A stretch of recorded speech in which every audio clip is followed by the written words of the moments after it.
Hello there, I'm Jimmy Vegas. This is how to create an FPS Battle Horde game in Unity, and welcome to episode 5. In this tutorial we're going to bring in our player, we're going to add some more to our terrain, and we're going to deal with something called wind zones. Don't forget, click on that subscribe button and click on the bell icon as well to stay up to date with every tutorial still to come in this series and everything else about game development on my channel. With that in mind, let's get to work. So up until now we have a very basic world designed, and yeah, it doesn't look fantastic, but rest assured as we develop more and more it will look better and better. Now the reason we're keeping it rather simple for now obviously is because there is a lot more to this, and I think I said it last tutorial. What I'd like to do each subsequent tutorial is quickly add things like trees and whatever else. We know how to add the trees, and I'm just going to give you the assets each tutorial for you to take for free and just put into your game. So the ones I've got today are some more trees, and I am just going to head over here and drag and drop these into Unity, and they are on the website, like I say, for free. Head over there, downloads and assets, FPS Battle Horde, and you can download them there. So yeah, let's quickly recap how we add these in case you have forgotten. All we need to do is on the terrain, we go to here, the little paint trees, and we already have this one here, which is all good and well. So let's have a separate one now. So let's go edit trees, add tree, then let's go to tree 2 and let's add this one here. Click on add, and let's go back onto our terrain and add a bunch of these trees. So make sure we click the right one. Brush size quite large, tree density, let's have it maximum, tree height, let's have it quite varied, and that looks a little bit crazy like bushes. There we go. Awesome. So now we've got something else in our game, so there is a bit more variation. That'll do just nicely.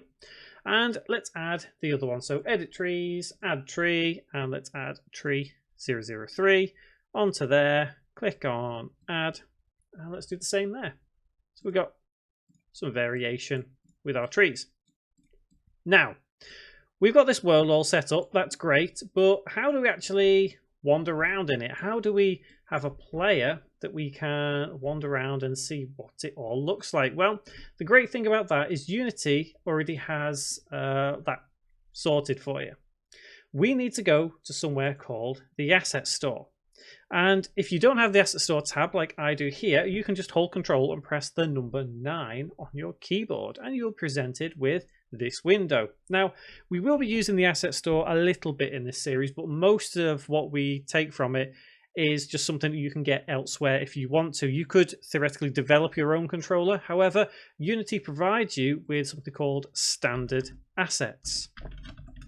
So if you click on the search box and type standard assets, you will see this. Now, obviously, I've already had these standard assets. I've had them for some time. All you would need to do is if you click on it, and here you will have download or import, depending if you've used it before or not. So all you need to do is click on import or download, and you'll be presented with a little box. You just then need to import them into your project. Now, I'm not going to do it. I've already gone ahead and done it to save time on this tutorial. It is 182 megabytes and there are 709 files, but don't worry about that at all. Obviously, if you're on a slow connection, it's going to take a little bit longer than if you're on a super mega fast ultimate connection. So once you have it in your project, let's go back to our scene. And let's go to the standard assets folder. You'll notice that's new. So in here, we have multiple folders. The one we need right now is characters. In here, you have first person. And in there, prefabs. Now, a prefab is basically a collection of objects and materials and whatever else you need to create well, in this case, a first-person controller. So it has plenty of assets in here, but you'll see the word prefab quite a lot in game development. So we need to make sure we take this FPS controller right here. So drag and drop this blue cube into your scene. Make sure you are on scene view. Just need to drag and drop and place here. Now, if we double click on this now, it will take us to the actual FPS controller, so it'll zoom in. And the first thing you'll notice is that the controller is colliding with the ground. And if we slide under the ground, you'll see that it's not exactly perfect. If we were to press play now, our player would fall right through the ground. So remember that this green outline is actually the collider. And because we're already colliding with the terrain, we are going to fall straight through it. So we have to make sure that the player is pulled up. So make sure you have it selected and make sure you have this move tool on up here. And you just need to drag up until all of the green shell, I'm going to call it, is outside of the terrain. So it's above it. Make sure it is completely above it. Now, what we need to do now, do what? These trees look a bit deformed. They look kind of funny. Oh no, it's all right. I think it's just my eyes. So what we do now is we can just press play. And the magic thing is, because this is already written for us, already scripted, already coded, we now have a player. So we can wander around easily. Nice. So controls are pretty standard. If you've played PC games before, you should know WASD, W-A-S-D, to move around. Mouse can look around, no problem. And obviously I'm holding down shift there to run. So you can already see this game coming together now and how it looks. And what we're doing here is we are basically creating our initial play testing. And we can already see how we're testing this. So we can see that, for example, yep, it all looks good so far. So far, so good. We're able to move around and go up to places that we need to. Now, you may notice a little bit of a sound problem. If you do get that, there are different ways of kind of coping with it. But what you may need to do is change the spatial blend to 0. So on the FPS controller, audio source, you'll have a couple of different options. Set the spatial blend to 0, press play, and then try that again. So you can probably hear there that the footsteps sound much louder and clearer. Yes, they don't match what we're actually walking on, but don't worry, we're going to sort that out at a later date anyway, because we're going to refine this FPS controller more than what it is, because at the moment all it is just an object that we can walk around with and look around with, and that's fine for now. We're able to walk around and get some very basic gameplay elements in place. So the other thing I wanted to speak about on this tutorial is giving our world a little bit more life, and that was by the way of a wind zone. What is a wind zone? Well, if you noticed, the grass itself moves. It's got to move in with a little bit of a breeze there. That's all good, but the trees are all completely static. So in order to get the trees working, like the wind's affecting them, we just need to add in a wind zone. If we go to game object, obviously we have all of these options, and I don't think there's any real way of, some seem like they're a little bit in silly places. Like for example, the wind zone is actually in 3D object, whereas you think maybe it should be in effects because it's creating an effect rather than actually being an object. So just be mindful of some things like this. It's just the way it's labeled. So what we need to do is 3D object and wind zone. And as soon as you do that, you may see a slight shift in how your trees look. I'm going to double click on the wind zone, and it is all the way over here with these cubes. And I think it's probably a good time to actually get rid of these test cubes, isn't it? Because we don't particularly need them anymore. So they can go. So the wind zone, I think we should move this to be a little bit more in line with our terrain, because currently our playable area is all the way over here. We don't have much going on over here. So what I think I'll do, a nice, cheap and easy way of getting things focused a little better is if we drag that wind zone onto our FPS controller, and then over here in the transform component position, put 0, 0, and 0. And you should notice that the wind zone is now in the exact same position as our player.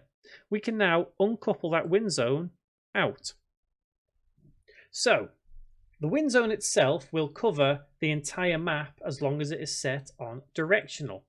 If we set spherical, you will see we end up with a blue shell.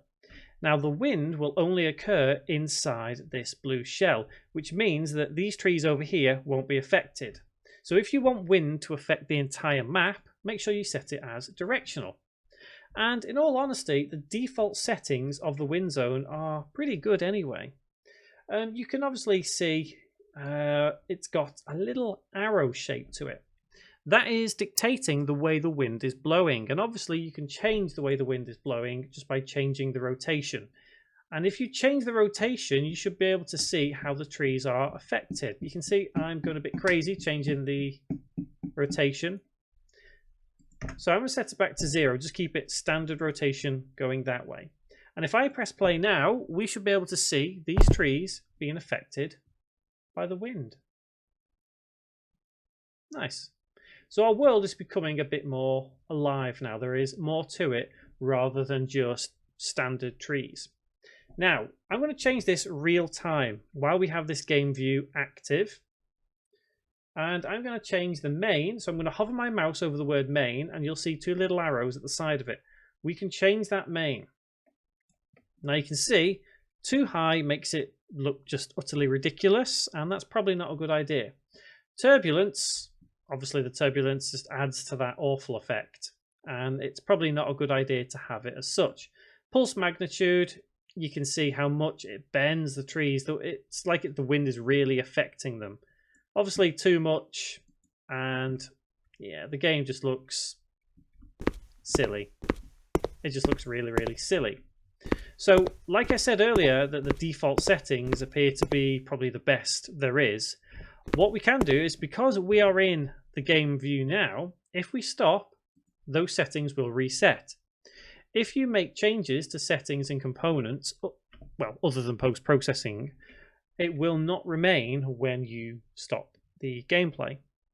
So if we change the main to, let's say, 2 and turbulence to 0.5 and press play, we should see we have a nice gentle blowing of the trees, which is pretty decent.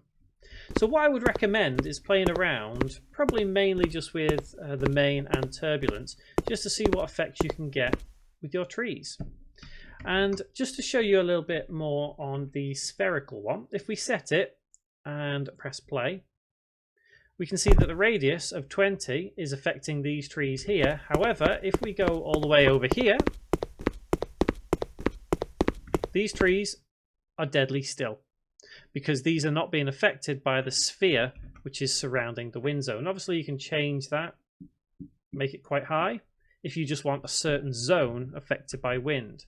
But I would generally stick with directional. So, final thing I'm going to do is add a little bit more grass to our terrain, just to give it a bit more life once again. And I'll tell you what we're going to do in the next tutorial. So let's just set the grass, brush size quite large, high opacity, high target strength, and let's set the main piece. Okay, there we go. So let's just paint a little bit of grass around. So next tutorial, what we're going to do is we are going to sort our sky out. So as you can see right now, it is just blue. There's nothing to it. So we're going to add some clouds, and we're going to make it look kind of cool, and we're going to make those clouds look like they are passing us by. So the sky actually looks alive as well, because that is what I want to focus on right now. We have our basic gameplay elements in, and I want to make the world become more alive, which is what we're doing. We're doing it quite well so far. Obviously we're going to change that with the thump, thump, thump, because that's not really realistic at all. So guys, until that next tutorial, you build up your terrain, you build what you can, get your wind zone in place, get your wind settings right, if indeed you want wind settings. Play around with your player, and for example, what I mean by that is let's increase the actual height of our player. If you want to increase the height so you don't look quite so small, make sure you set first person character right there, which is the sub-object of FPS controller, and just pull the camera up slightly, and you'll appear a little bit taller, because I think we are a bit small. So guys, yeah, like I say, you work on it now, and I will see you in the next tutorial. Thank you very much for watching.